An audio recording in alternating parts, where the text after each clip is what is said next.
Hello and welcome to another video by Rick Miracle. Me, in my series Freemasonry and Satanism. And I'll repeat this again. It is surprising to me that I named this series so appropriately. Freemasonry. What is it? What is it that these people swear under threat of death not to share with the rest of the world? Some kind of religious doctrine? Some secrets of the occult? Witchcraft? What kind of secrets? Satanism. Look at all the satanic symbolism everywhere. The rituals. The bet awards. Emmys, Grammys. Football halftime shows, Olympic openings, like an Indiana Jones movie. Horns even. The grand opening of the tunnel over there in Switzerland. If you haven't seen that, that's one satanic ritual. The devil with the horns even is lowered from the sky. People dressed in almost see-through clothing, molesting each other, a gigantic orgy. And apparently these sexual orgies are one of the signatures of the Luciferic satanic religion. According to Rabbi Marvin Antelman, in his two books, Volume 1, Volume 2, To Eliminate the Opate means to believe in God.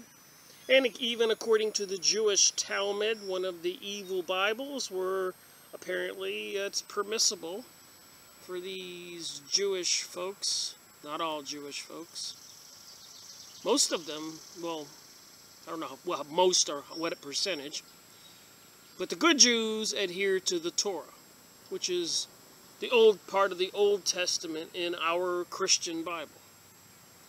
But the bad Jews, they call the Reformed Jews, have turned towards another deity, Lucifer.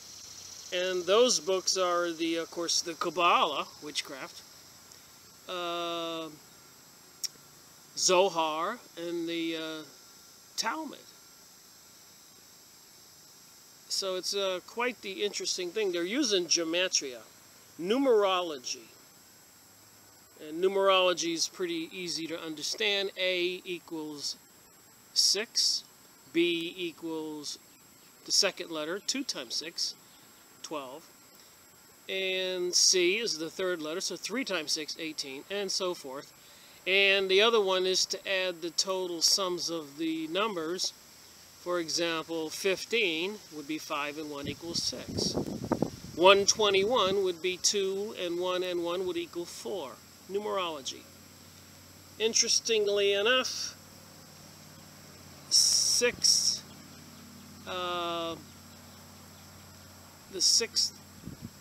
number 6 in the Hebrew language is like a 1 with a little hook on it. And if you put 3 of those together, that's 666.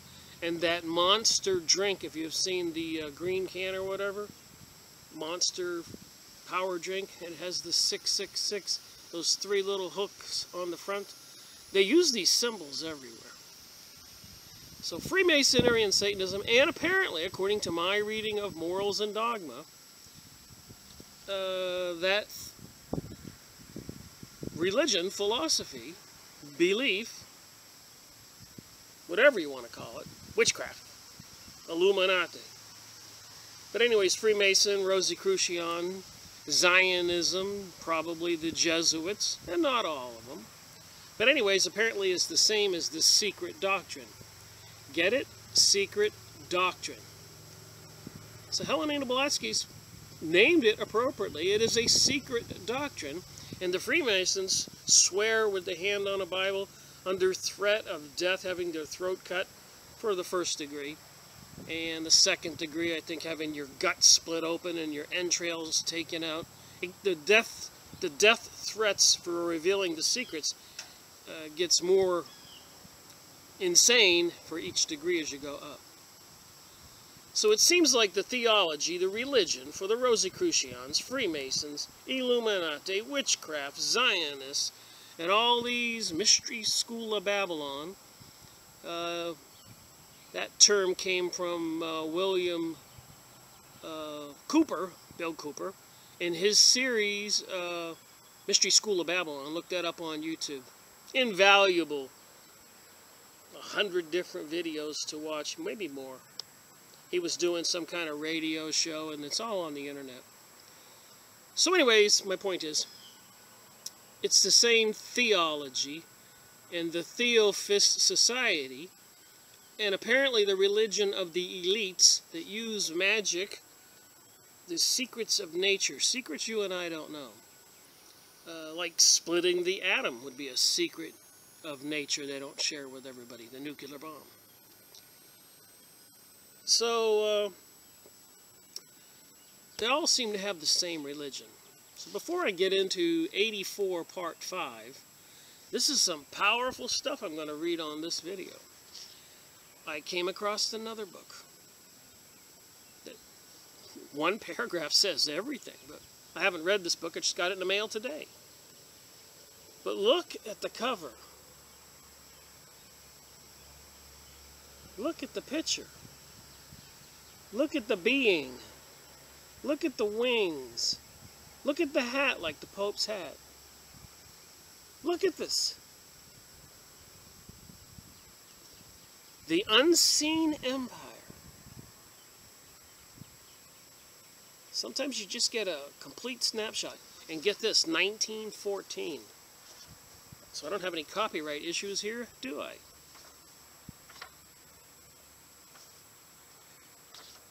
Looks like in the Olympics, they're passing the eternal torch, the flame. That's an occult thing. Like the Statue of Liberty holding the flame. The Olympics passing the torch. The light bearer, Lucifer. Get it? Light bearer. You're carrying the torch. The eternal flame. Hades, hell, blazing flame, if that's what it is. So the Unseen Empire, a peace play in 4 acts.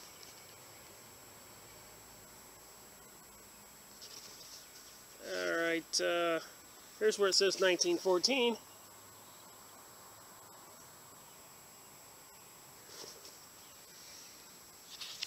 So I'm going to read just this. 1914. See how apropos this is to today. Introduction. This play, The Unseen Empire. Remember, this is 2016, July. The Unseen Empire, 1914. Of Anterton Brownell. The Unseen Empire, the Anterton Brownell, is a study of the influences comprised in the war system of Europe. War system of Europe. And of course now it's a war system of the world, NATO. And of the way in which gigantic forces assembled in the name of peace actually make for war. And if you've been watching my videos, and I'm going to repost a lot of those that I took down. I had 550 and I took them all down. I think I'm up to 22 or 23 and I'm doing them daily. Had to review them, and because of the growth in my own education and knowledge has been going on over the years, and it would probably be just appropriate for me to review what I said and add anything or take away anything if I was wrong.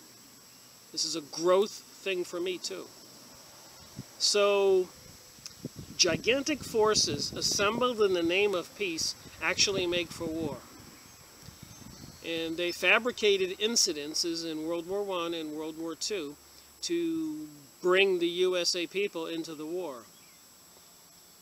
It wasn't the way that it happened. It was a planned event to sway the minds of men and women and children. Make them patriotic. They lied. They fooled us all. So assembled in the name of peace actually make for war. It explains how the robber barons, these Illuminati types and all these mystery school of Babylon Lucifer worshippers, we can call them robber barons, I like these words, of a latter time wrung from the laboring people at a cost for defense, the same blood money the robber barons of 3 and 4 centuries ago exacted as ransom or tribute. So they've just found another way to rob us all. There was one report out that the global warming hoax, they've got to have spent $60 billion on that hoax they've extracted of our tax dollars. The weapons of this extraction of our tax dollars are still suspicion and fear and the war scare and the spasm of miscalled patriotism. In the name of armed peace, by playing on the vague idealism and the chivalry of common folk, they want to appeal to our chivalry, our honor. They faked those incidences in World War I, World War II. World War I, they said that some ferry off the coast of Britain was sunk by a German sub and some Americans died. So Woodrow Wilson declared war on Germany. But if the truth be known, he was already transforming the factories into the war machine. They were already planning for it. They just needed the excuse. And he was controlled by the Zionist Jewish folks in New York. And a lot of senators and representatives and other people in power were very annoyed that he was surrounded by these elitist Zionist Jewish folks, not to be confused with good Jewish people who are still with the Torah and the Bible, believing in God. That Rabbi Marvin Antelman, leader of the Jewish Congress, exposes all, and many other authors and books I've gone over.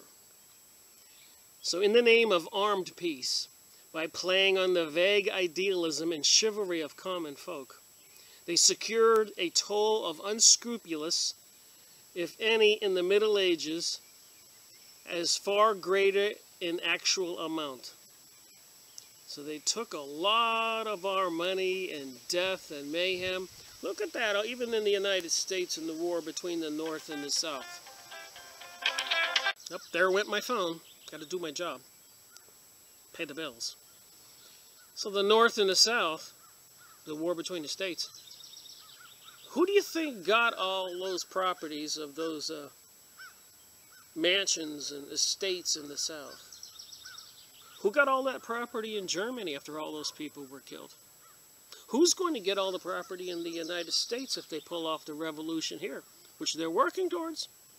A lot of these incidences we all see on TV are premeditated, or they're taking advantage of different situations to try to promote gun confiscation and gun regulation. That's probably why they haven't already made their move against the people of the United States and other places, is, you know, semi-automatic rifles and stuff and high-powered handguns. They need to try to take the bulk of that away from the people. So who's going to get all the properties if they let loose some plague, or all of a sudden maybe whatever martial law, FEMA camps, millions of people dying? Who's going to get all those properties? Are these people that evil? French Revolution? And 100 years before 1913, when the Rothschilds, Rockefellers, in cahoots with Woodrow Wilson, created the Federal Reserve, and then they crashed our system 8 or 9 times and robbed all the American people every time, every 10, 12, 14, 15 years. Everything crashed. They called it bubbles or recessions, depressions. But everybody lost everything, and the banksters, who are printing money, just paper, buy up everything on pennies on the dollar. Even the housing bubble. So just saying, it's all premeditated. See, it makes you wonder, who are these entities? And why are they into this? This symbolism here looks like ISIS. wings. The ancient religion of Egyptian, maybe the Atlantis religion, which seems to have connections to the occult and mystery school of Babylon and secrets of nature, how to control nature, magic. Things that they've known all along, incantations, where they say things like abracadabra, hocus pocus. Those are rather simple. But they have incantations to create magical acts, or gematria, or numerology, different sciences that apparently can help them probably pick lottery numbers and other things. Curses, voodoo. Is all this real? Look at this picture. Look what I just read. 1914. It says right here, the weapons of this exaction are still suspicion, fear, war scare, and miscalled patriotism, and the robber barons taking the money from the people. Gigantic forces assembled in the name of peace actually make for war. This sounds like this unseen empire is alive and well today. So anyways, the point is, in this book, in the Freemasons' book, in the Rosicrucian, in the teaching of the initiates, that the philosophy, the theology, the religion of some kind of evil worship is what's in here, what I'm learning. And I'm learning more about the occult. Not that I want to learn about magic and stuff. And I know the shamans, from Peru to Russia to Australia, the Aborigines and Eskimos, and the witch doctors, you would call them, Mexico. They were actually good guys, and they would take a drug or go into some kind of trance to go into another dimension, this religion, to get cures and solve problems for the tribes. This goes back for thousands of years. So anyways, it's this knowledge. I didn't try to do 666 here, see my hand. But this knowledge is what they know and what they're using. And other highly technical stuff, apparently with CERN, it's becoming more clearer and plainer that they're trying to open a door to this other dimension where these other beings are. Whereas 100 years ago, 150 years ago, you had 5 or 6 people sitting around a table doing a seance to communicate with these beings. Or Albert Pike in Moral's Dogma was going into trances or whatever, communicating with these beings. Nikola Tesla says he was communicating with other beings. He said, I'm not that genius you think I am. I'm in contact with another dimension, other beings, and I'm getting this information. And they would have to pull him off the stage to shut him up. This is the occult. This is the mystery school of Babylon. Helena Blavatsky was talking to masters. Aleister Crowley, the evilest man alive, bragging about killing and sex with children to enable some kind of ritual to communicate with these beings. So all that was a preparation for what I'm about to read in this book that I've been continuing. I'm going to read this book all the way through. I've read this much. This is a challenge to read the Secret Doctrine. Think about it. The occult religion, the inside secrets. And it says in here they don't tell all the secrets. All right, ready? What the occultists have never admitted, nor will they ever admit, is that man was an ape in this or in any other round. So apparently they have something called a round.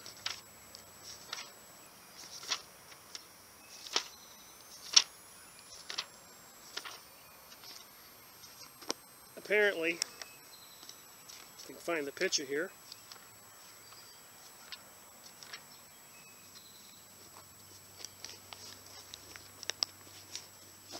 my book is falling apart.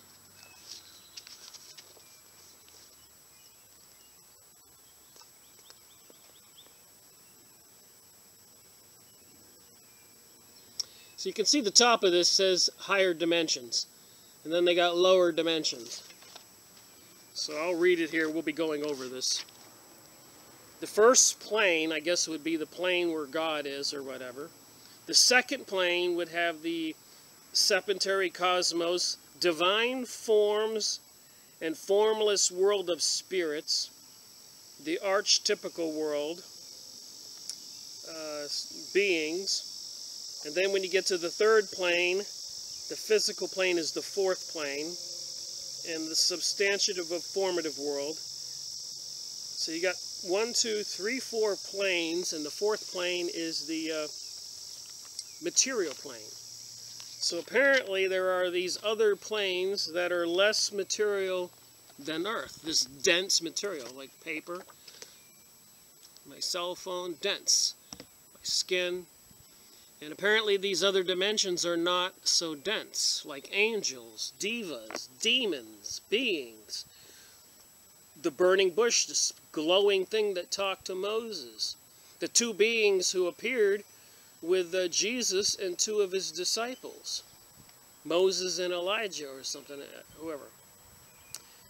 And Jesus casting out unclean spirits. So apparently there's these other planes, and apparently CERN is trying to open up a portal, and apparently, according to some videos, they've succeeded.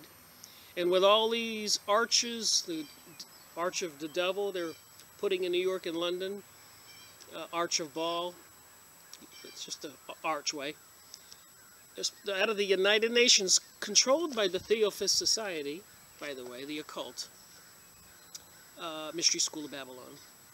They apparently control the United Nations, and this is part of the New Age, and which is represented by the rainbow, and it is a sexual kundalini energy that they use to get communication with the divine, hence the gay agenda and all that stuff. Crazy stuff. So what the occultists have never admitted, nor will they ever admit, is that man was an ape in this or in any other round. And a round, apparently, is whenever a cycle begins, it goes through a complete cycle, then it gets destroyed, then it starts another cycle, then it gets destroyed, and these are rounds. 1 round, 2 rounds, 3 rounds. And apparently now we're in the 4th or 5th race, and a race can be called a round. What was Germany doing, the 3rd Reich or the 4th Reich? So these are these names for these beginnings of whole world realities and endings. The rising and burning of the phoenix. The occult symbolism doesn't end. Or that he ever could be one, however much he may have been ape-like. So it's interesting here when they talk about man and evolution. The scientists admit that there's no way that man evolved from ape. But it may be that man dilutes his DNA and devolves into an ape. That's what it says here. I'm going to be the first one to admit that this stuff is a little strange, but this is their Bible. Morals and Dogma, the Secret Doctrine, Rosicrucianism, the Talmud, the Zohar, the Kabbalah, all this Mystery School of Babylon, other beings, another dimension, and apparently not the nice beings, not the good angels, but the demons, Lucifer. The occultists answer by pointing to the explanation of the master, Mr. Sennett's teacher. So, could be this philosophy that man devolves. He started out as a much more divine being, like the ancient Atlanteans, and through interbreeding and other things, he devolves.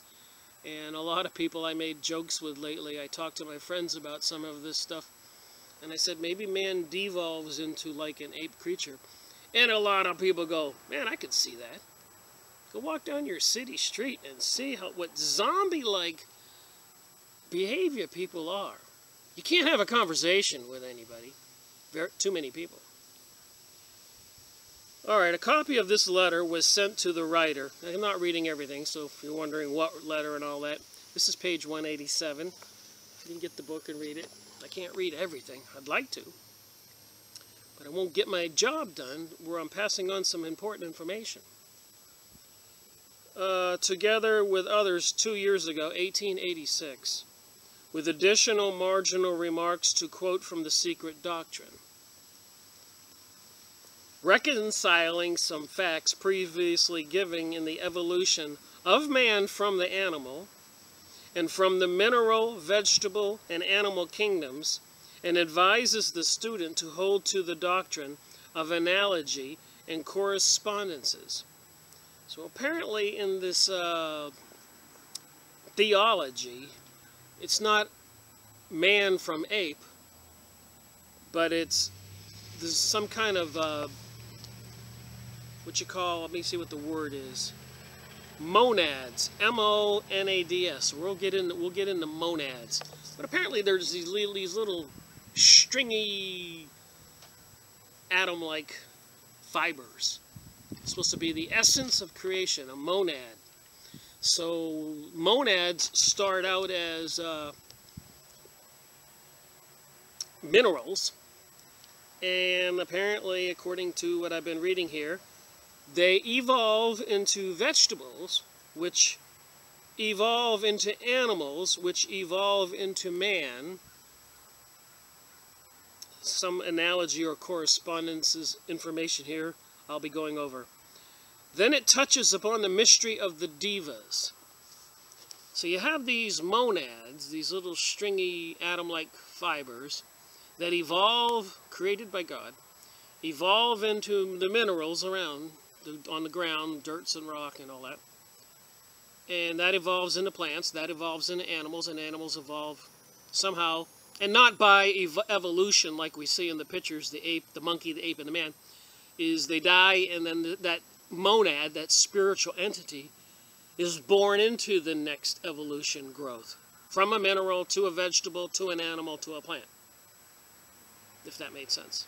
It's the monad. Little squiggly thing. Some essence of creation. So there wasn't monkey, ape, man. It's monad gets to live in the mineral kingdom. Then when it does die, it goes into the plant kingdom. And then when it does die, it goes into the animal. And apparently this monad is supposed to have some kind of growth in intelligence. It'll all make sense when I read on. And then it touches upon the mystery of the devas. So I read these words in all this occult, and of course you know me, I want to know what a deva is. What is a deva? Apparently, it's a spiritual being. And in this material I'm going over, this Theophist society, this cult that controls the United Nations, the stuff that's behind the New Age, the gay agenda, biodiversity, and global warming tools and propaganda they're using to take control of the planet. Terrorism fabricated with crisis actors to disarm the people. There is a forced, hostile takeover of the planet going on, like we just seen with that other book, The Unseen Forces. They've been around a long time, and they've been manipulating our past. So this Deva thing piqued my interest, and you can see all the New Age symbolism. The pictures look beautiful, don't they? And apparently they are some kind of lesser dense beings than we human. They have like a half density human and half spiritual. You can see through them on some of the pictures. And of course, naked hot women, part of the Deva sales pitch.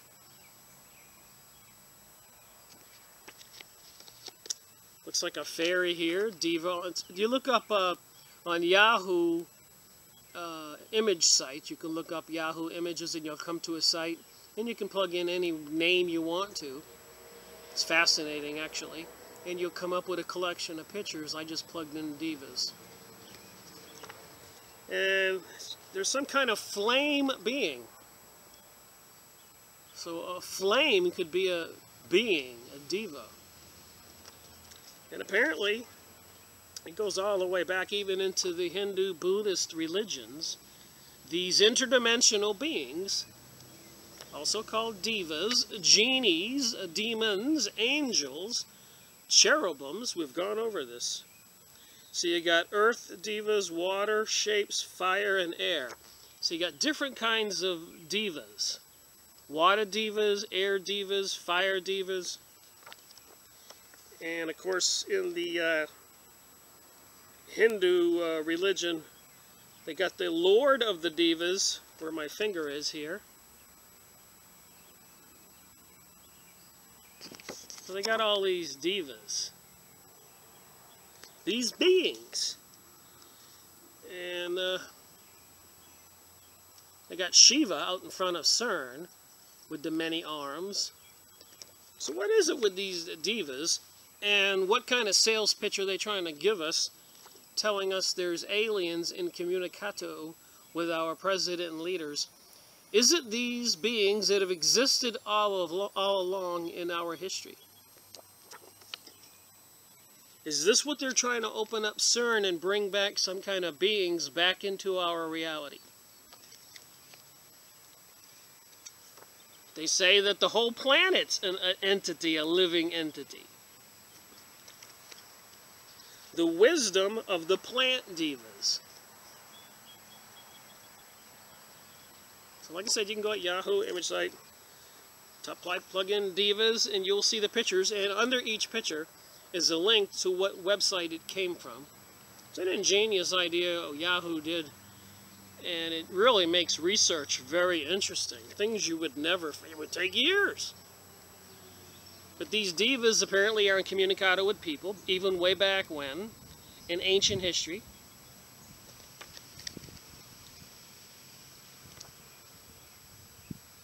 Like I said, when you see the picture, there's a link where the stuff comes from.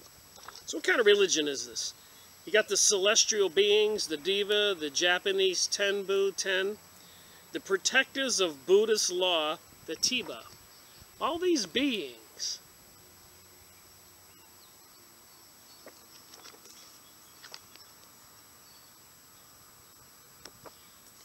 So what you gonna believe? You're gonna believe what's in the history books? In the Bible? And all the ancient manuscripts? Or that some brand new creature's coming, reptilians and greys.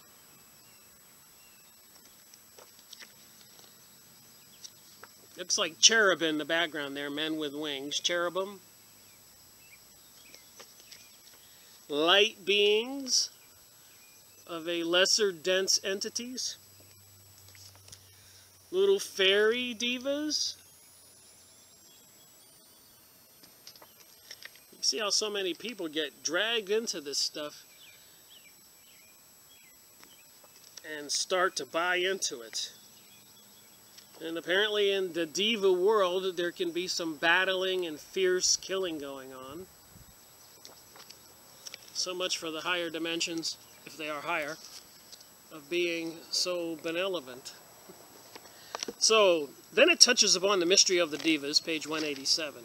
And even gods. So how many of these devas do you think that ancient natives would have called gods? Having to pass through states which it was agreed to refer to as immortalization, in hibernation, izunanation, and finally incarnation. So apparently when you go from a monad entity into the mineral kingdom, then the plant kingdom, and then the animal kingdom, the inzunanation, the inhibernation, and the inmetallization, and finally as a human, incarnation. Interesting? And explains this by hinting at the necessary of failures even in the ethereal, like in the ether around me, races of the Dayan Chohans.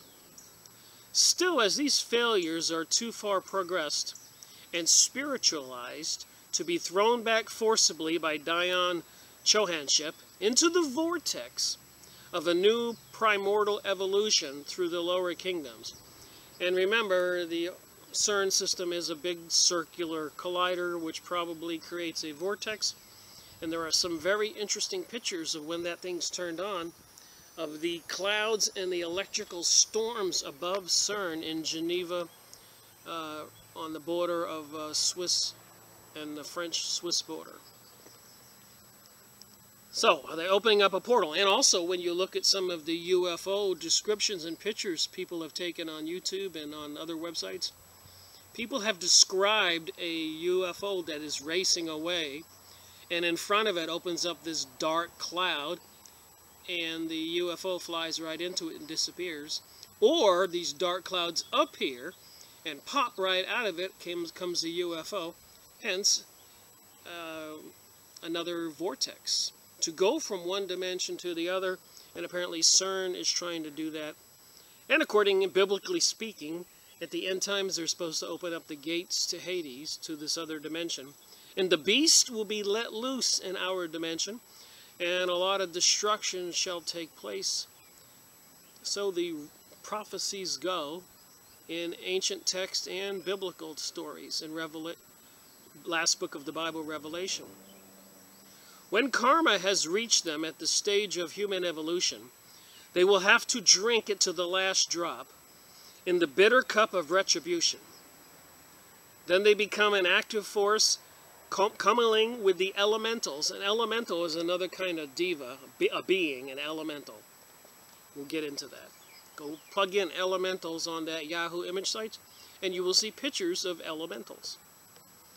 I think Alice Bailey, Annie Besant, all those people in the Theosophist Society, who also created the Lucifer magazine and the Lucifer Publishing Company, they talk a lot about elementals, meditation.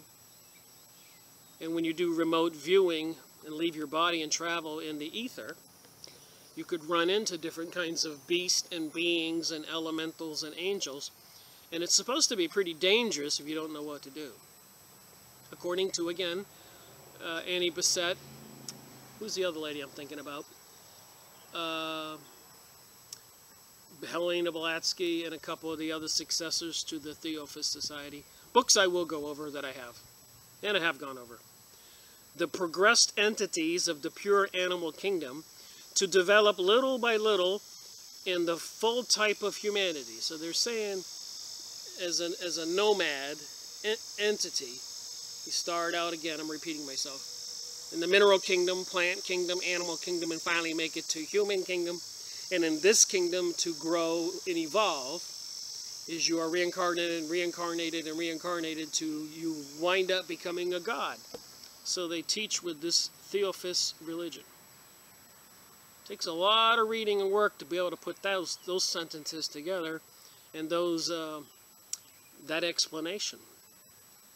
These Dayan Chohans, as we see, do not pass through the three kingdoms as do the lower Petras, nor do they incarnate in man until the third root race. So those are also called rounds. The first round, the first race. The second round, the second race. In other words, a whole evolution. Earth born dies. Earth is born and dies. They're called rounds. Men in the first round, in the first race on globe D, and our Earth was an ethereal being. So you're saying the first Earth was ethereal, so it was like those ghost-like creatures. The whole planet was ethereal. Wasn't solid, dense like this chair I'm sitting in. Non-intelligence, but super spiritual, and correspondingly on the law of analogy in the first race or the fourth round. In each of these subsequent races or sub-races, he grows more and more into an encased and incarnate being, but still predominantly ethereal. He is sexless, and like the animal and vegetable, he develops monstrous bodies corresponding to his coarser surroundings. Round 2, man is still gigantic. So they say in the earlier evolutions of these monads, beings evolving into the first stages of man, they were more ghost-like. Then they were gigantic, but still ethereal. but growing firmer and more condensed in body and a more physical man, yet still less intelligence than the spiritual, for mind is a slower and more difficult evolution than is the physical frame. In the third round, he is now a perfect concrete or compacted body, at first the form of a giant ape, and now more intelligent and rather cunning than spiritual. And for on the downward arc, he has now reached a point where his primordial spirituality is eclipsed and overshadowed by nascent mentality. In the last half of the third round, his gigantic stature decreases, and his body improves in texture, and he becomes a more rational being, though still more an ape than a diva. All this is almost exactly repeated in the third root race of the fourth round, if you caught all that. Round 4, intellect has an enormous development in this round. The dumb races acquire over our present human speech on this globe, on which from the fourth race language is perfected and knowledge increases. So they're saying we're in the fourth race now, or the fourth round. At this halfway point of the fourth round, as the fourth root, or Atlantean. So Atlantean people, entities, were in the fourth round, halfway. Humanity passes the axiom point of the minor Mantivator cycle. So apparently there's this big cycle for each round. The world teeming with the results of the intellectual activity and the spiritual decreases. I have to move my little video apparatus because of the glare of the sun. I hope this is an interesting conversation, but I keep talking about the occult, the New Age, and these interdimensional beings. Hitler, seeking secret knowledge from ancient places all over the earth. Shambhala, Tibet, Egypt, Africa. Even goings-on in the Arctic, the North Pole. All those things with information with aircraft, UFOs supposedly. What's really going on? All right. For karma and evolution have, centered in our make such strange extremes, from different natures, marvelously mixed. I'm only reading the highlighted sentences. Where his, the angel man, so the pre-man before me, was more angelic, would have been the Atlantean types. Primordial spiritually is eclipsed and overshadowed by the nascent human mentality, and you have the true version of your thumbnail. It stands to reason that there must be an enormous difference in such terms as objectivity and subjectivity. There goes that phone again. So enormous differences in such terms as objectivity, subjectivity, materiality, and spirituality, when the same terms are applied to different phases of being and perception.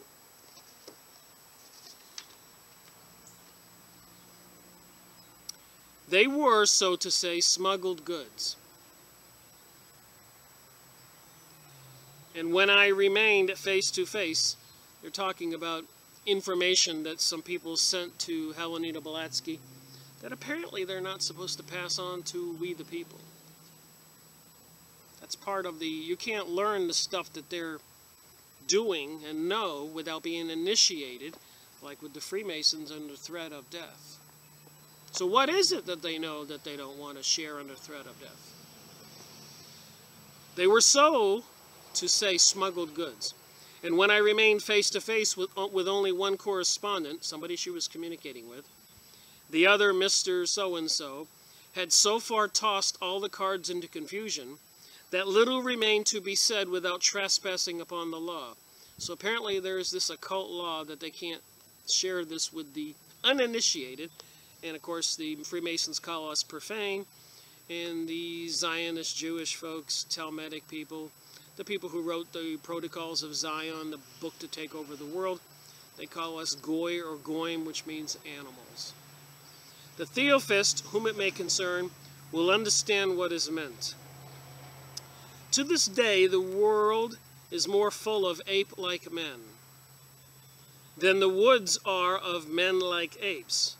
So today, we have more ape-like men than in the woods men like apes. So the apes aren't turning into man, but it looks like the men could be descending, turning into apes, so they say in this material. The ape is sacred in India because its origin is well known to the initiates, though concealed under a thick veil of allegory. So the initiates in India, the Hindus, they know the secret origin of the ape.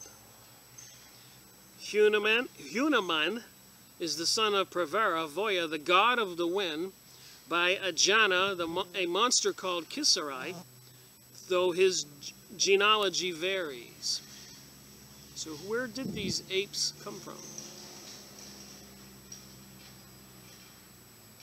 There's some kind of bug here. Getting in my camera. Go away, bug. Fighting with a bug. Maybe it's some kind of elemental or diva. So the woods are full of men like apes, or not so much men like apes, but the reality around us are ape-like men.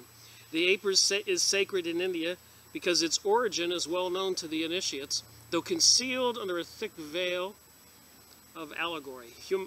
Hanuman, the son of Pravanavaya, the god of the wind, and by Ajana, a monster called Kasari, though his genealogy varies. The men of the third race who separated were gods by their spirituality and purity, though senseless and as yet destitute of mind as men. These men of the third race, the ancestors of the Atlanteans, were just such ape-like, intellectual, senseless giants as were those beings who during the third round represented humanity. Morally irresponsible, it was these third race men who through promiscuous connection with animal species lower than themselves created that missing link which became ages later in the titulatory period only, the remote ancestor of the real ape, as we find now in the pedicoid family. And if you know anything about mythology, you've seen the half horse, half man, and many creatures were half human and half animal, half snake, half man, woman. So apparently these beings, these that are evolving into man, were of a higher, lesser density, higher spirituality, and could actually co-create with animals, as we've seen in mythology. So it says in this book, my interpretation. In those days, there's some notes on the bottom here, there were animals in which zoology does not even dream in our own.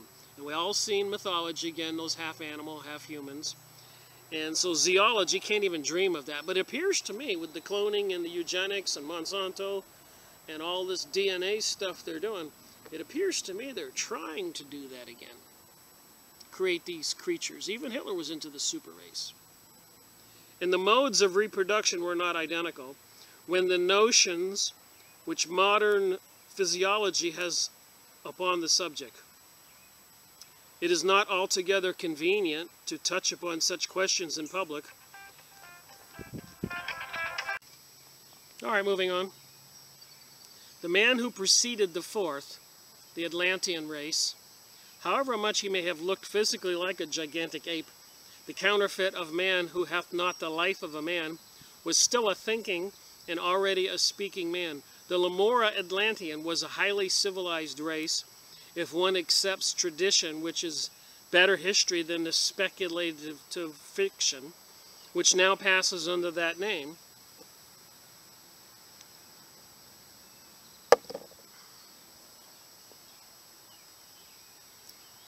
He was higher than we are with all our sciences and the degraded civilization of the day. At any rate, the Lemuria Atlantean of the closing third race was so. So we're all aware that maybe, it seems like, the Atlanteans, according to historical information, many books and such, the Atlanteans were more advanced than we are today. They had some interesting capabilities, and apparently anti-gravity devices were one. And including the ancient documents over there in India, they have aircraft in the sky there. At the fourth round, or revolution of life, and being around the 7 smaller wheels, the sons are told to create their images. 1/3 refuses and 2/3 obey. So whatever these beings are, they were told to create their images. 1/3 refuses and 2/3 obey. So apparently there are these beings in this other world that didn't want man to be created. Maybe they're jealous. The drama enacted on our planet is at the beginning of its 4th act. Creation, or rather the formation, of the first human beings, followed by the second humanity, and then by the third, or as they are called, the first, second, and third root race. As the solid earth began by being a ball of liquid fire, or of fiery dust, its protoplasmic phantom did man. So was man originally something like this? And did he evolve into the materialistic man like me? What is the ancient history of we creatures? Who were the Atlanteans? What were they like? Those mythology characters, half man, half animal. What was all that? Who built the Sphinx and many monuments all over the planet? What do these occultists know that we don't know? And why do they want to take control of the whole planet and feel that we citizens don't have the right to own property and power and money? Apparently they've been robbing us like robber barons for thousands of years, fooling us, but apparently our intellect is growing, at least some of us. Others, it seems like they're devolving into more zombie-like creatures you see everywhere. Sadly to say. Of course, they would like to think that they're evolving into this.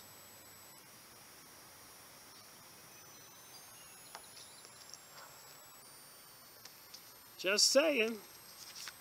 Divas. What is this stuff of ancient history?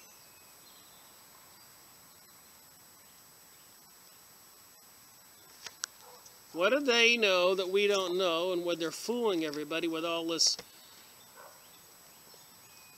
satanic,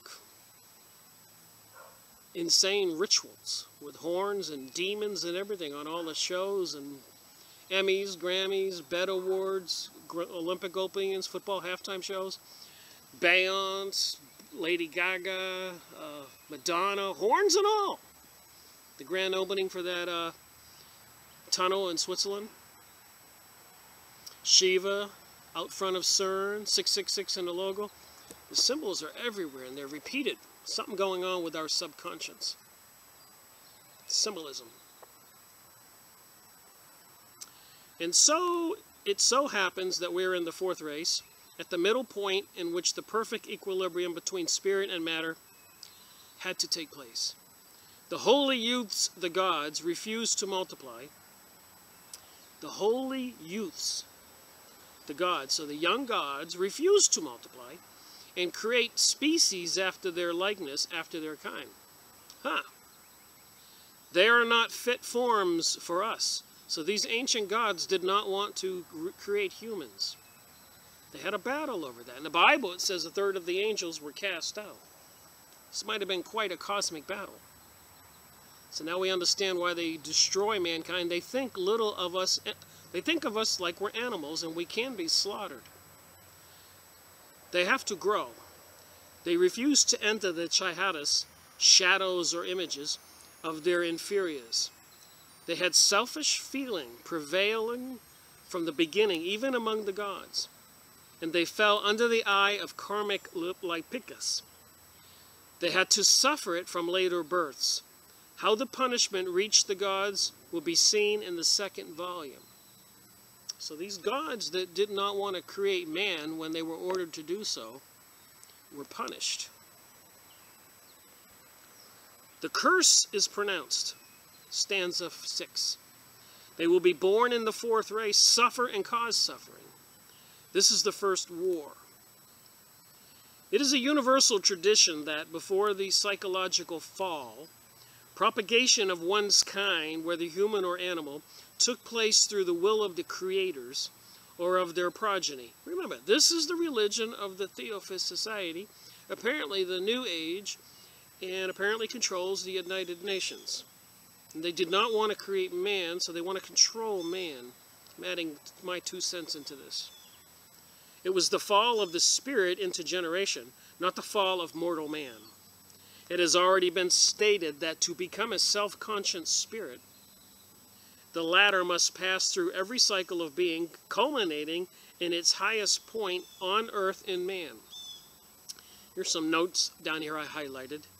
It was, as we shall see at this period, during the highest point of the civilization and knowledge, as also of human intellectuality, of the fourth Atlantean race, that owing to the final crisis of physiological spiritual adjustment of the races, humanity branched off into two diametrically opposed paths. Humanity branched off into two diametrically opposed paths. These were the germs of the white and black magic sown in those days. The seeds lay latent for some time to sprout only during the early period of the fifth hour race.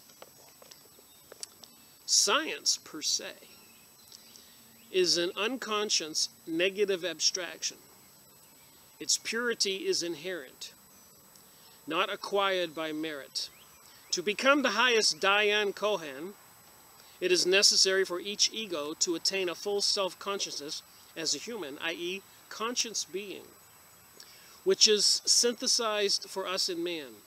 The Jewish Kabbalists, arguing that no spirit could belong to the divine hierarchy unless Ranch, spirit, it was united with Nephos, living soul, only repeat the Eastern esoteric teaching. So you got the Eastern, the Oriental, esoteric teaching, and the Western European esoteric teaching, secret teaching, occult magic. The Dhyana has to be the Atma Buddhai. Once the Buddhai Manas breaks loose from its immortal Atma, of which it Buddhai is the vehicle, Atman passes into non-being, which is absolute being. So he passes into non-being, and which makes him an absolute being. This means that the purely nirvanic state is a passage of spirit back to the ideal abstraction of beingness, which has no relation to the plane on which our universe is accomplishing its cycle. Well, this certainly is an interesting story. Page 193. The curse is pronounced does not mean in this instance that any personal being, God, or superior spirit pronounced it, but simply that the curse, which could have but create bad results, had been generated, and that the effects of a karmic cause could lead the beings that counteracted the laws of nature and thus impeded her legitimate progress only to bad incarnations, hence to suffering. There were many wars, refers to several struggles of adjustment, spiritual, cosmical, astronomical, but chiefly to the mystery of the evolution of man as he is now. Powers, pure essences, that we're told to create is a sentence that relates to a mystery explained, as already said elsewhere. All right, moving on here. It is not only one of the most hidden secrets of nature, that of generation, over whose solution the embryologists have vainly put their heads together. Embryologist. I guess that would be scientists who are trying to get different embryos to mate each other or combine to make up some kind of other creature than is the normal embryo. But likewise, a divine function that involves that of other religions, or rather dogmatic mystery, the fall of the angels, as it is called, the fall of the angels, stuff that's in the Bible. Satan and his rebellious host would thus prove that when the meaning of the allegory is explained, to have refused to create physical man. So these beings who were told to create man in their image, some of them refused, only to become the direct saviors and creators of divine man. The symbolic teaching is more than mystical and religious. It is purely scientific, as will be seen later on. For instance,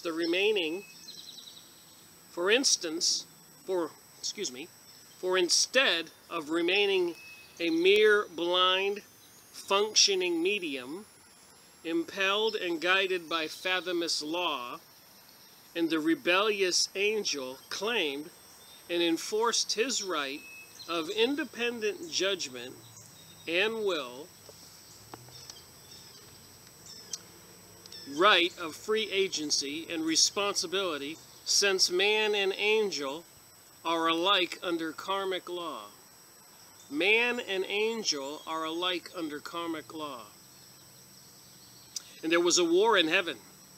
Michael and his angels fought against the dragon, and the dragon fought and his angels and prevailed not. Neither was their place found any more in heaven. And the dragon was cast out, that old serpent, called the devil, and Satan, which deceiveth the whole world. Wow, page 194. The Kabbalistic version of the same story is given in the Codex Nazarenus, a scripture of the Nazarenes, the real mystic Christians of John the Baptist and the initiates of Christos. Remember, this is their theology, and I'm not advocating that it's true. Contraire. If they worship Lucifer, then they deceive. If this religion is based on Luciferic theology, religion, then there must be a great deception, even here. Freemasonry, Illuminati, Zionists, all the powers, the elites, the kings, the queens, the Vatican, the banksters, the Kabbalists, Hollywood, newspaper owners. Most of the pornographic industry is controlled by the Jewish folks, so I have read repeatedly and repeatedly. Hollywood is created by the Jewish folks. There's even a book called An Empire of Their Own. You can't dispute these facts. But as he is ignorant of Orcus, let me back up here. Bahak Zivo, the father of the genie. Now what's a genie? We all know about I Dream of Genie, or the genie coming out of the bottle, Aladdin's lamp, is ordered to construct creatures to create. But as he is ignorant of Orcus, he fails to do so. So these genies, these angels, these beings were ordered to create creatures, but he fails to do so. He calls in Fatalhil, a still pure spirit, to his aid, who fails still worse. This is a repetition of the failures of the fathers, the lords of light, who fail one after the other. Book 2, Sloka 17. Stuff you learn when you research. Then steps on the stage of creation the spirit of the earth, so called, or the soul, psyche, which St. James calls devilish, the lower portion of the animia mundi, or astral light. With the Nazarenes and the Gnostics, the spirit was feminine. Thus the spirit of the earth, perceiving that of the Fatalhil, the newest man, the latest, the splendor was changed, and that for the splendor existed, decreased and damaged, she awakens Carabitus, some of these names, who was frantic and without sense and judgment, and says to him, arise, see the splendor, light, and the newest man, Fatalhil, has failed to produce or create man. The decrease of this splendor is visible. Rise up, come with thy mother, the Spiritus, and free thee form limits by which thou art held, and those more ample than the whole world. After which follows the union of the frantic and blind matter, guided by the insinuations of the spirit, not the divine breath of the astral spirit, which by his doubtless essence is already tainted with matter. So they have some big animosity towards matter. And we humans are beings of matter, not spiritual beings, although we do contain souls or spiritual entities, which is our true self. And when this matter, this physical body, dies, the spiritual entity lives. And the offer of the mother being accepted as the Spiritus conceives, 7 figures. And the 7 stellar planets, so the Spiritus conceives 7 planets, which represent also the 7 capital sins, the progeny of an astral soul separated by its divine source, spirit, and matter, the blind demon of concupiscence,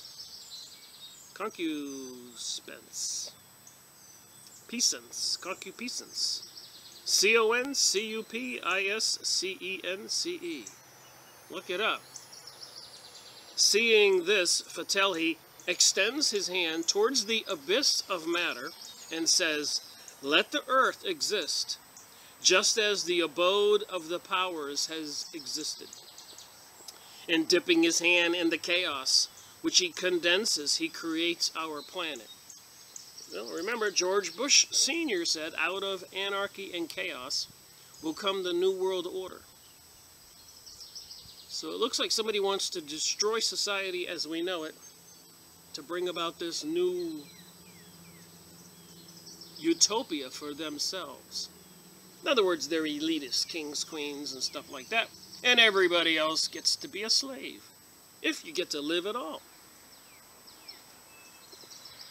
They didn't create those hate crimes and all that other legislation for nothing. They plan on using that against we the people. Christianity would be illegal, punishable probably by death, beheading. I've got other material to prove that these things are going on and have gone on and will get more intense in the future. Then the Codex proceeds to tell how Banco Zivo was separated from the Spiritus and the genie or angels from the rebels. So they call angels, spiritual beings, also genies. Aladdin's lamp, genies. Then Mono, the greatest, who dwells with the greatest pharaoh, called Kebra Zivo, also known also by the name Nebet Ivar, Bar Infu Infanen, helm and vine of the food of life, he being the third life, commensurating the rebellious and foolish genie, on account of the magnitude of their ambition, says, Lord of the genie, Eos, see what the genie, rebellious angels do, and about what they are consulting. So I'm going to back up, and there's some notes on the bottom of these pages. I want to read them, then we'll go forward. Explaining Kabbalistic views, Kabbalah. the author of New Aspects of Life, says that the fallen angels that, according to the symbolic teaching, spirit, from being simply a functionary agent of God, became violational in its development and developing action, and substituting its own will for the divine desire in its regard, so fell. So the angels did not listen to God and went with their own desires, and so the angels fell. Hence the kingdom and reign of spirits and spiritual action, which flow from and are the product of spirit violation, are outside and contrasted with and in contradiction to the kingdom of souls and divine action.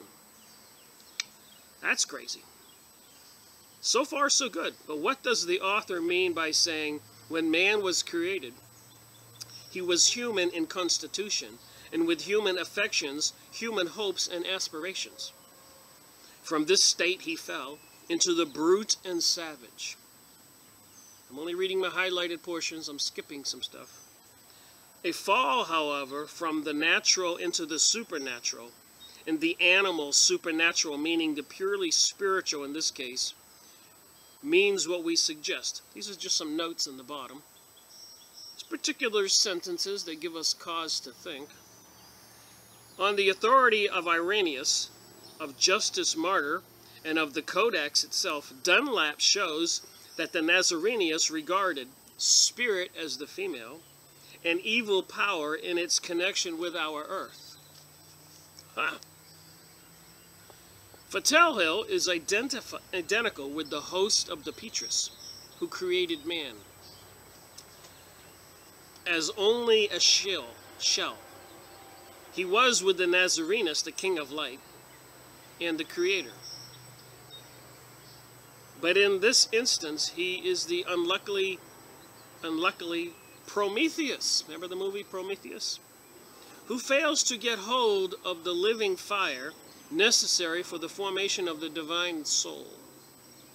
And he is ignorant of the secret name, the ineffable or incommunicable name of the Kabbalist. With the Gnostics, Christ, as well as Michael, who is identical with him in some respect, was the chief of the Enos.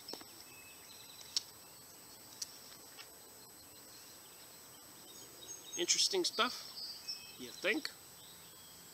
They say, let us call for the world.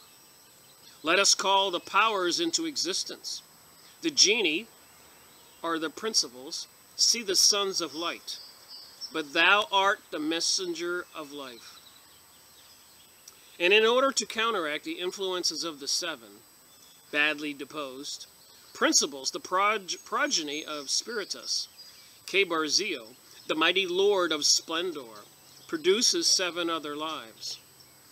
The cardinal virtues, who shine in their own form and light from on high, and thus re-establish the balance between good and evil, light and darkness. Here one finds a repetition of the early allegorical, dualistic systems as the Zoroastrian, and detects a germ of the dogmatic and dualistic religions of the future. Alright, continuing on, had to stop for a few minutes. People with their lawnmowers. A little breezy out here. So I'm going to reread that sentence before the lawnmower started. Here one finds a repetition of the early allegorical dual systems as the Zoroastrian religion, and detects a germ of the dogmatic and dualistic religions of the future. Religions of the future, dualistic. Seems like that's what's coming. Part of the New Age and destruction of Christianity and the homosexual pedophilia perversion. Satanic, you think? A germ which has grown into such a luxuriant tree of ecclesiastical Christianity. It is already the outline of the two supremes, God and Satan. So they want to bring us a religion now that's acceptable, God and Satan.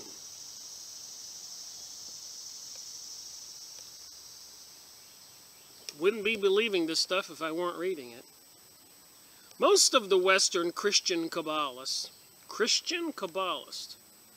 preeminently Alpheus Levi, in their desire to reconcile the occult sciences with church dogmas, did their best to make the astral light only and preeminently the proma of the early church fathers, the abode of the host of the fallen angels. Wow. The home of the host of the fallen angels. Abode means home. Of course, we all know that. Of the archeons and powers. I got a couple books on archeons, these creatures, which I will read and make a video. But the astral light, while only the lower aspect of the absolute, is yet dual. It is the Amina Mundi, and ought never to be viewed otherwise except for Kabbalistic purposes. The difference which exists between its light and its living fire ought to be ever present in the mind of the seer, the psychic. The higher aspect, without which only creatures of matter from the astral light can be produced in this living fire, and it is the seventh principle. It is said in Isis Unveiled, by the way, I ordered that book, which I will read and make videos. This investigation is really getting more interesting as I approach 100 in the series. So this is 84.5, part 5. And I'm up to 89 on that other book I just did. So it is said in Isis Unveiled, in a complete description of it, the astral light and the Amina Mundi is dual and bisexual. So this religion does involve bisexuality. And apparently transgenderism, transhumanism, pedophilism, and pansexualism, having sex with anything, and bestiality, and I suppose having sex with beast. Isn't this why God, or however the story goes, caused the great flood to destroy the earth? Because his creation had been polluted? Do people know that? The ideal male part of it is purely divine and spiritual. It is the wisdom. It is the spirit and the Purusha. While the female portion, the spiritus of the Nazarenes, is tainted in one sense with matter. It is indeed matter, and therefore is evil already. So is matter evil? Am I evil, they're saying? It's a crazy conversation reading this stuff. So it says here, the female portion, the spiritus of the Nazarenes, that's where Jesus came from, is tainted in one sense with matter, is indeed matter, and therefore evil already. It is the life principle of every living creature, and furnishes the astral soul, the fluidic perspirit, to men, animals, fowls, and the air, and everything living. Animals have only the latent germ of the highest immortal soul in them. This latter will develop only after a series of countless evolutions. So they say on the soul or spirit nomad in animals, that spirit will be reincarnating. The doctrine of which evolution is contained in the Kabbalistic axiom.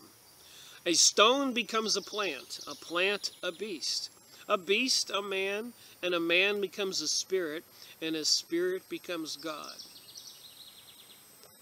This is what they teach. The 7 principles of the Eastern initiates have not been explained when Isis was written, but only the three Kabbalistic faces of the semi-exoteric Kabbalah. So remember, when I read Morals and Dogma, the Bible for the Freemasons, and the Rosicrucian material and all this other stuff, they mention Osiris and Isis and spirits and all this stuff.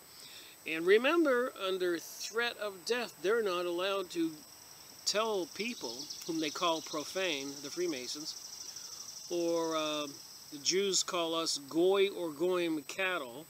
H.G. Wells called us animals not to be trusted. So what do they know? That they'll kill their own members if they tell us. But these contain the descriptions of the mystic natures of the first group of the Dayan Kohans. In the Regima Ignis, the region and rule of government of fire, which group is divided into three classes, synthesized by the first, which makes four out of the Tekratis. I like some of these words. Tetrakas. T-E-T-R-A-K-T-I-S. If one studies the comments attentively, he will find the same progression in the angelic natures. Angelic natures. Angels?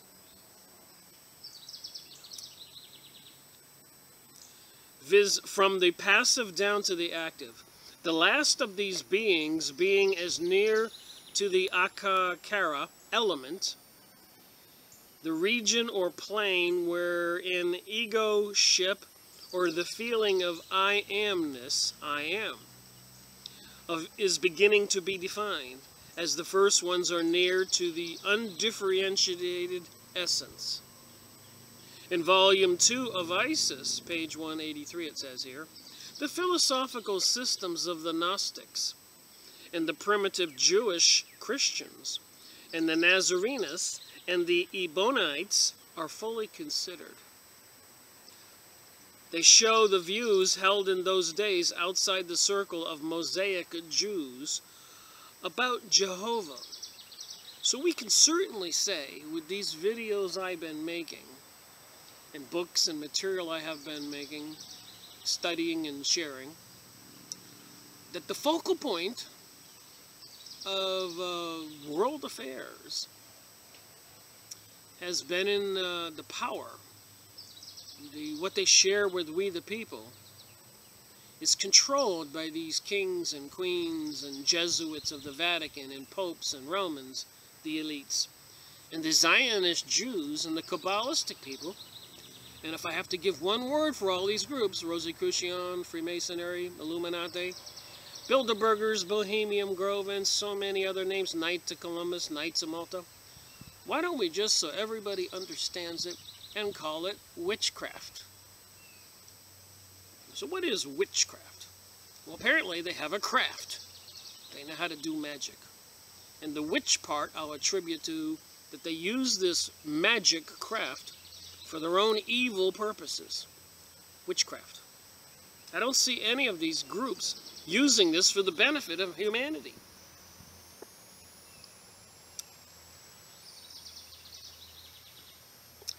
They show the views held in those days outside the circle of Mosaic Jews about Jehovah.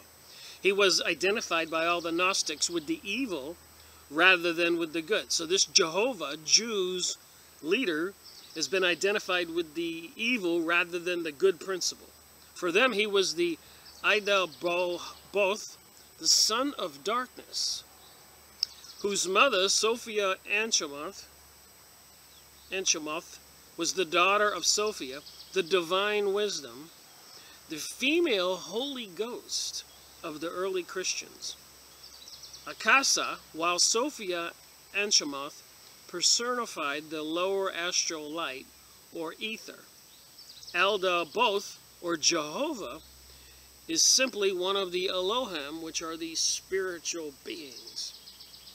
The seventh. I got some highlighted notes here on the bottom. The astral light stands in the same relation as Akasa and the Amina Mundi as Satan stands to the deity.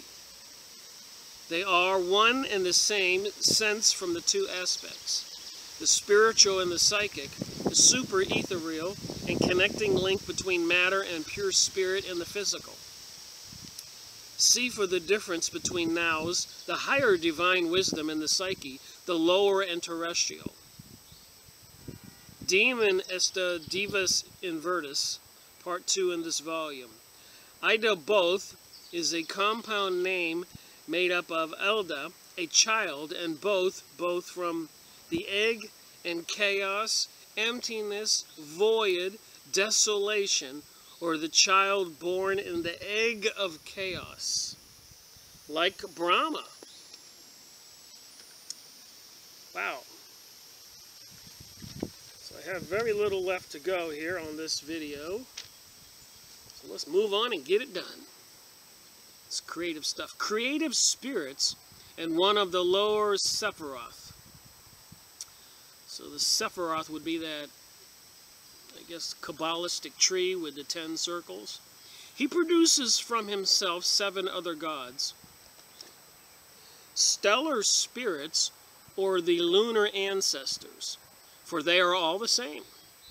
They are all in his own image, the spirits of the face, and the reflections one of the other, and have become darker and more material as they successfully receded from their originator. They also inhabit 7 regions disposed like a ladder, as it rings slope up and down the scale of spirit and matter. With pagans and Christians, with Hindus and the Chaldeans, with the Greek as with the Roman Catholics, with a slight variation of the texts and their interpretations. They were all the genies of the 7 planets, like the genies coming out of Atlantis lamps. And as of the 7 planetary spheres of our sepentary chain, sepentary would be 7, so they say this creation with 7 planets is the chain, of which Earth is the lowest. This connects the stellar and lunar spirits with the higher planetary angels, and the Separatus, the 7 rishis of the stars of the Hindus, as subordinate angels, messengers to those rishis, the emanations on the descending scale of the former. Wow. Such, in the opinion of the philosophical Gnostics, were the God and the archangels now worshipped by the Christians. The fallen angels in the legend of the war in heaven is thus purely pagan in its origin and comes from India via Persia and Chaldea. The only reference to it in the Christian canon is found in Revelation 7, as quoted a few pages back. Thus Satan, once he ceases to be viewed in the superstitious, dogmatic, unphilosophical spirit of the churches, grows into the grandiose image of one who made of terrestrial a divine man. Wow, so they want to portray Satan once he ceases to be viewed in the superstitious, dogmatic, unphilosophical spirit of the churches. He grows into the grandiose image of one who made of terrestrial a divine man. So he made man from the earth on earth, who gave him throughout the long cycle of Mahakapa the law of spirit of life, and made him free from the sin of ignorance, hence of death. Wow. Some notes on the bottom here. Jehovah's connection with the moon in the Kabbalah is well known to students. About the Nazarenes, see Isis, Volume 2, page 131-132. The true followers of the true Christos were all Nazarenes and Christians, and were all opponents to the latter Christians. Veda Supra, the diagram of the lunar rings of 7 worlds, whereas in our and any other chain, the upper worlds are spiritual, while the lowest, whether moon, earth, or any planet, is dark with matter. Stanza 6. Alright, it says here, the older wheels rotated downward and upward. The mother's spawn filled the whole cosmos. There were battles fought between the creators and the destroyers, and the battles fought for space, the seed appearing and reappearing continuously. Moving on here, having finished for the first time with our side issues, which, however they may break the flow of the narrative, are necessary for the elucidation of the whole scheme, the reader must return once more to cosmology. The phrase older wheels refer to the worlds or globes of our chain as they were during the previous rounds. So they call a round a cycle of growing and living and dying. Growing, living, and dying.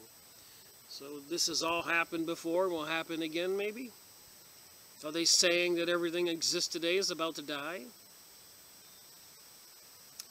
The present stanza, which explains esoterically, is found embodied entirely in the Kabbalistic works.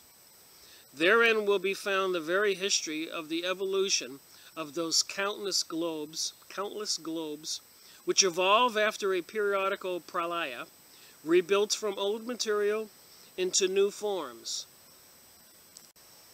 The previous globes disintegrate and reappear transformed and perfected for a new phase of life.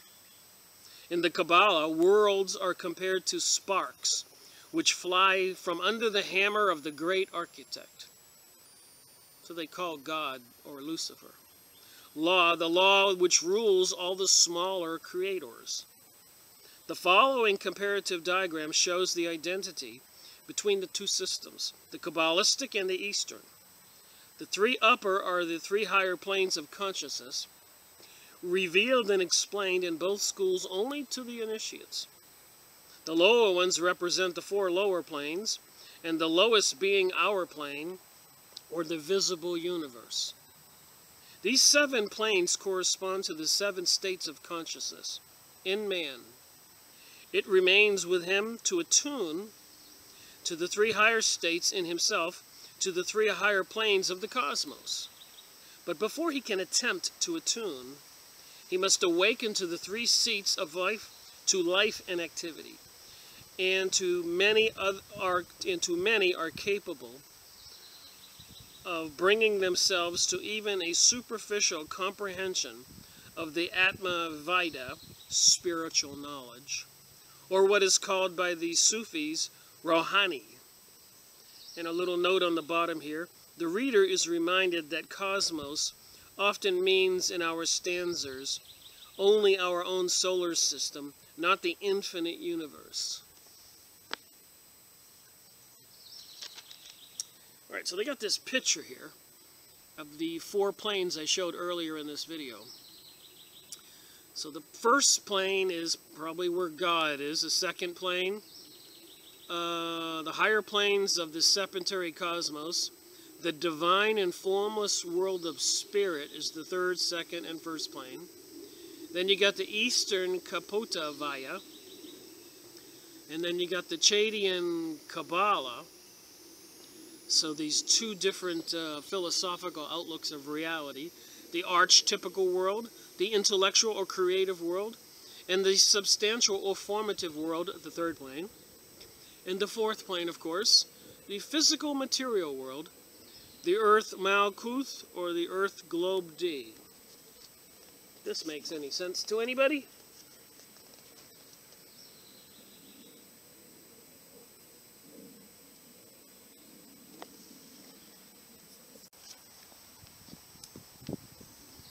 So basically it just has the 4 planes, and apparently the Earth, or the reality, going through 6 different cycles of growth, around, because it goes around.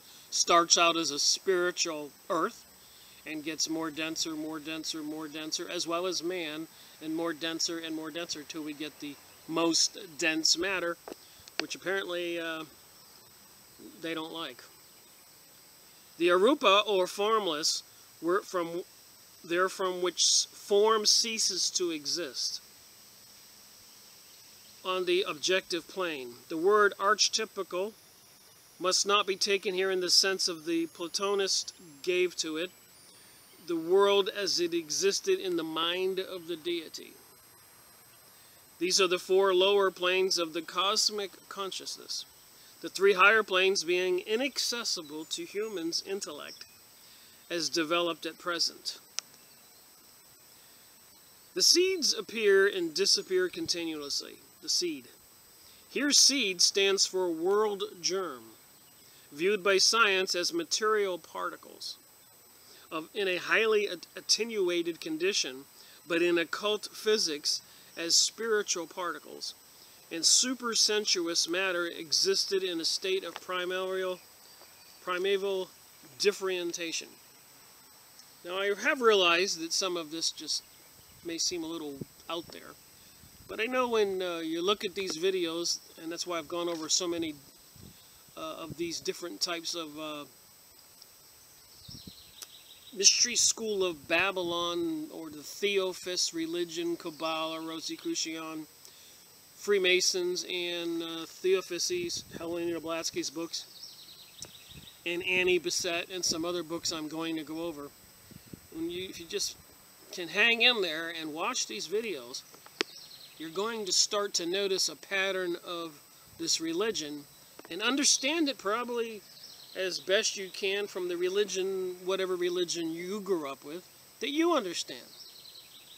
So this is their religion, that's my point. And they're doing all those satanic, Luciferic, Illuminati, Kabbalistic rituals on TV programming during the BET Awards, the Grammys, the Emmys, Super Bowl halftime shows, grand opening of the Olympics, the opening of that train tunnel in Switzerland, CERN with Shiva out front, and so much more. The arches they want to install, the Arch of Baal, the devil, in London, New York, and I found out later, they're building 1,000 of these, and they're putting these arches, portals, all over the world. And then they have HAARP microwave transmitters and other technologies apparently causing vortexes that they can open up to another plane of reality. I know, that's a lot to think about. In theogony, every seed is an ethereal organism from which evolves later on a celestial being, a god. In the beginning, that which is called, in mystic phraseology, cosmic desire, evolves into absolute light. Now, light without any shadow would be absolute light. In other words, absolute darkness, as a physical science seeks to prove. Whether one way or the other, whether Fohat or the famous force of science, nameless and as difficult of definition as our Fohat himself, that something caused the universe to move without circular motion, to move with circular motion. So something caused the universe to move with circular motion, and I'm sure everybody's seen a picture of the Milky Way galaxy. It looks like a gigantic spiral, and we know our own solar system with the planets. They tell us that everything revolves around that.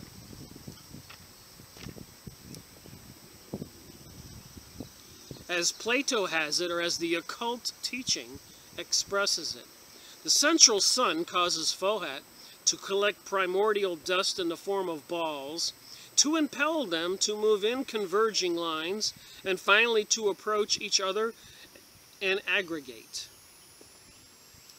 So these balls, masses of debris in space, get together and form a larger ball, aggregate.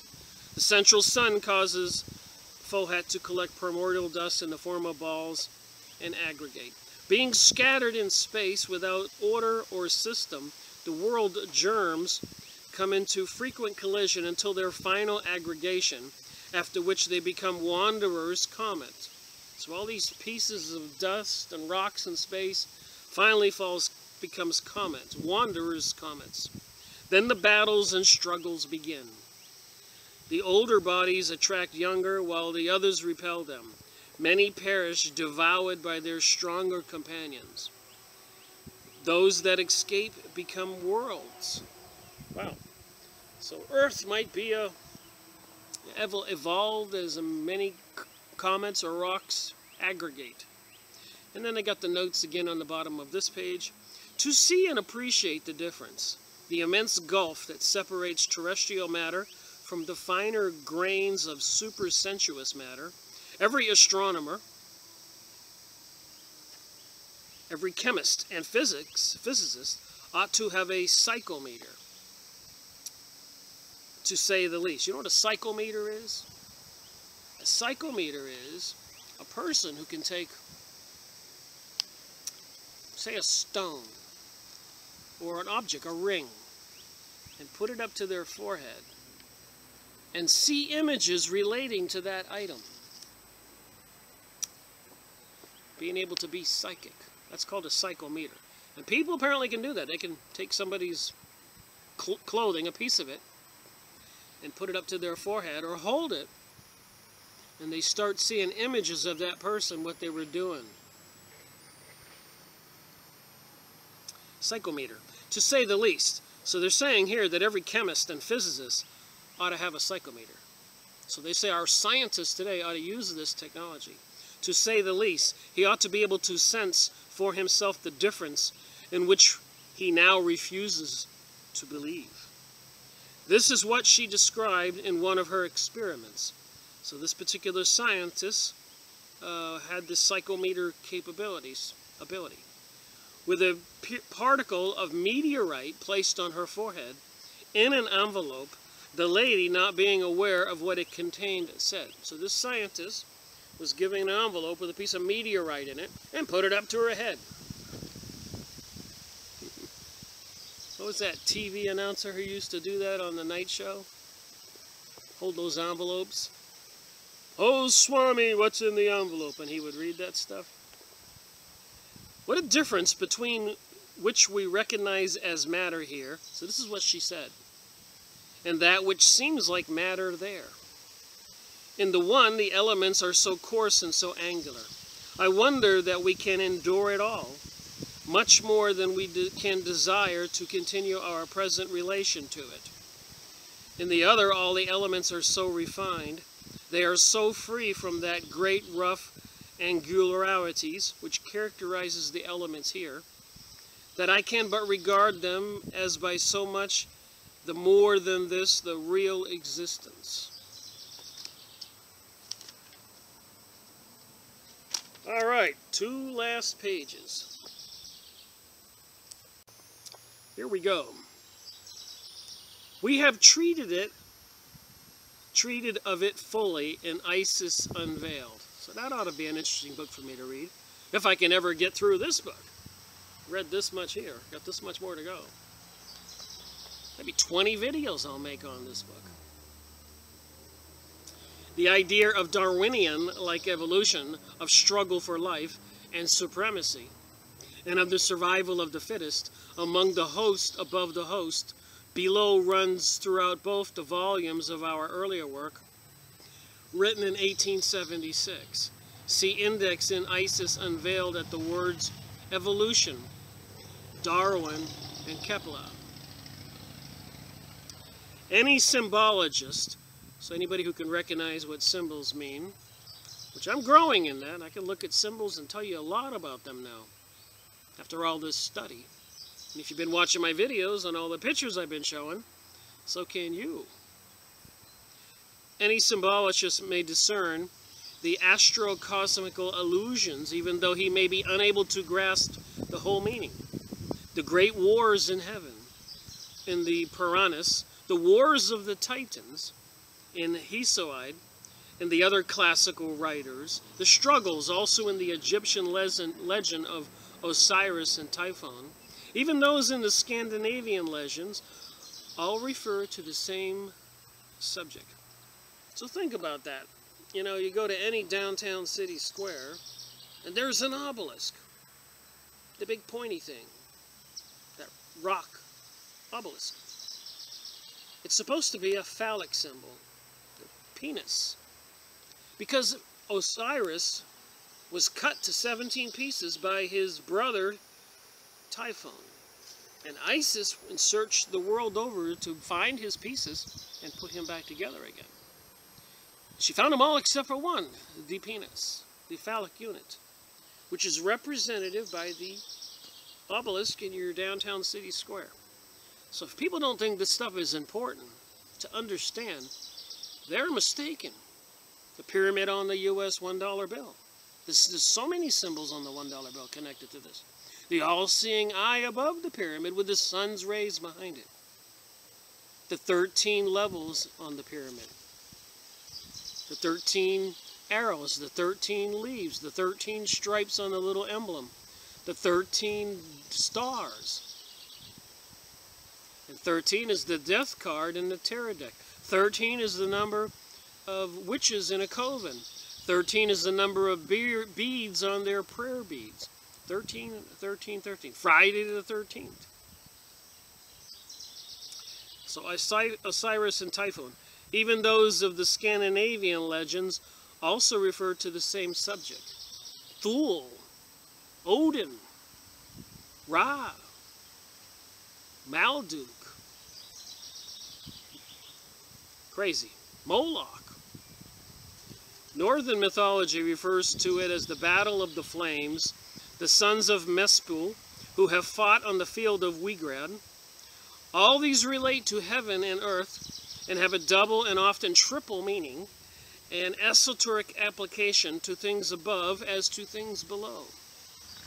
They relate severally to astronomical, theurgonical, and human struggles, to the adjustment of orbs and the supremacy among nations and tribes, and the struggle of existence and of the survival of the fittest, reigns supreme from the moment of the cosmos, manifested into being, and could hardly escape from the observant eye of the ancient sages. Hence the incessant fights in Indra, and the god of the firmament, with the Asuras, degraded from high gods into cosmic demons, with the Vitra Ahai, the battles fought between stars and constellations, between moon and planet.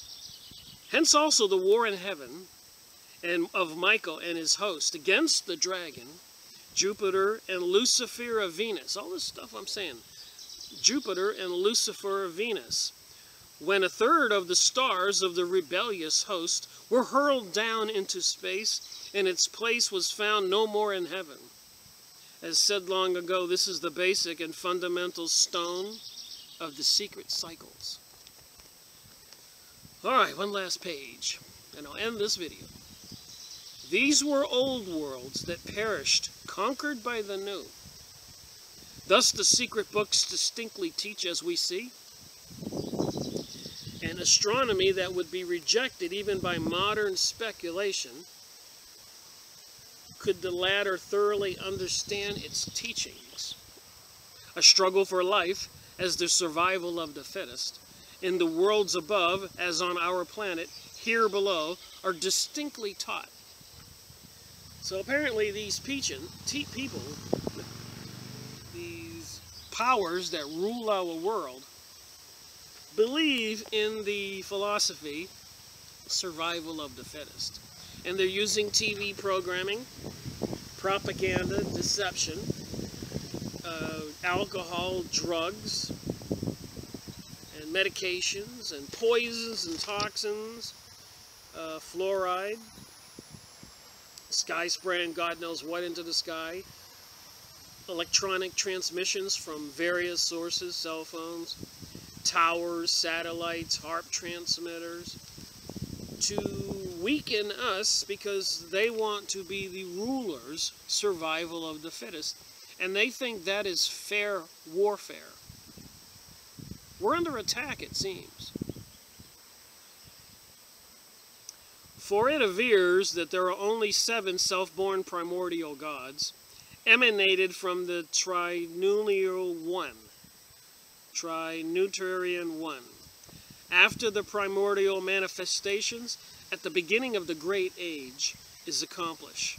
The birth of the celestial bodies in space is compared to a crowd or multitude of pilgrims at the festival of the fires. 7 aesthetics appear on the threshold, of the temple with 7 lighted sticks of incense. And I thought to myself, oh my, there that is. They're taking down the Christmas tree in front of the Capitol and all your city streets during Christmas time. And they're replacing it with the 7 candlestick menorah of the Jews. And here it's saying these 7 aesthetics appear on the threshold of the temple with the 7 lighted sticks of incense. So even with this symbolism, destroying Christianity, the Christmas tree, the Christmas lights in your downtown streets like we used to have, and they're replacing it with this other philosophical, theological, Luciferic religion. How's that for a bunch of words? Hey, I'm just reading this stuff and using my God-given brain. Words are here. What we make of them is up to each person. Born in an unfathomable depths of space, born in the unfathomable depths of space, out of the homogeneous element called the world soul, every nucleus of cosmic matter suddenly launched into being, begins life under the most hostile circumstances. Through a series of countless ages, it has to conquer. So I'll end this video with a few pages out of this book I just read, and continue to read this book and select some more material to make some more videos from the Secret Doctrine. It says it right there. So Morals and Dogma seems to have the same kind of religious, theological information about this Luciferic reality. The spirit world and Satan being divine, Lucifer, angels, demons. So what are we to believe? All this stuff, and these are the people behind the backbone and control the United Nations, who is bringing us the gay agenda, New Age, biodiversity, sustainability, global warming, where apparently they've hoaxed us out of $60 billion, according to some press releases and authorities who have said how much they've taken from the people for this global warming hoax. And do I think that the world's weather changes and gets hotter and colder and hotter and colder? Absolutely. Go look up the ice core samples under Yahoo image site. And over 10,000 years, it shows the spikes, the warming periods, the freezing period, the ice ages, the warming periods. 10,000 years. And are they able to have weather warfare and weather control right now with HAARP systems and sky spraying? Apparently controlling the jet stream, which is further south now than it has ever been. So that might be what's bringing up all this hot air to North Carolina and Florida. A friend of mine told me it was 99 degrees Friday in Florida. It's not even August. So what are we to make of all this? Of these beings and people who think like this? Into the magic, occultic, philosophical, or whatever information they have to control nature.